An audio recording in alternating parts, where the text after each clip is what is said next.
Lucas et Léa étaient frères et sœurs. Mais depuis leur plus tendre enfance, ils ne s'entendaient pas. Lucas, l'aîné de 2 ans, était rêveur et solitaire, toujours plongé dans ses livres ou à observer les étoiles avec son télescope. Léa, elle, était vive, sociable et passionnée de danse, remplissant la maison de musique et de rire. Leur dispute était légendaire, pour une place sur le canapé, pour le dernier mot, pour l'attention de leurs parents. Chaque petit désaccord se transformait en tempête, et leurs échanges se réduisaient souvent à des regards noirs et des portes claquées. Un soir d'hiver, alors que la neige recouvrait tout, une panne d'électricité plongea la maison dans le noir. Leurs parents étaient absents, et pour la première fois, Lucas et Léa se retrouvèrent seuls, sans distraction. Tu crois que c'est long avant que ça revienne? Probablement toute la nuit.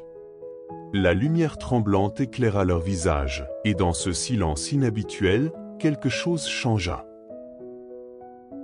Lucas, voyant Léa frissonner, lui tendit sans un mot la couverture qu'il gardait toujours sur son lit. Elle hésita, puis l'accepta. Tu veux voir quelque chose? Intriguée, Léa le suivit jusqu'à la fenêtre de sa chambre. Lucas ajusta son télescope et lui montra comment regarder. C'est Orion, là. Et cette étoile très brillante, c'est Sirius. Léa, émerveillée, murmura. C'est magnifique. Je ne savais pas que tu connaissais tout ça. Lucas sourit timidement. Je pourrais te montrer, si tu veux. Et c'est ainsi que, sous un ciel étoilé, leurs disputes s'évaporèrent. Ils parlèrent toute la nuit de leurs peurs, de leurs rêves, de tout ce qu'ils n'avaient jamais osé se dire.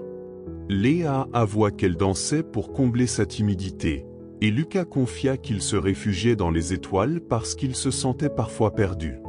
Quand le soleil se leva, la lumière revint, mais quelque chose d'encore plus précieux avait été rallumé, leur complicité. Dès ce jour, ils ne furent plus seulement frères et sœurs, ils devinrent amis.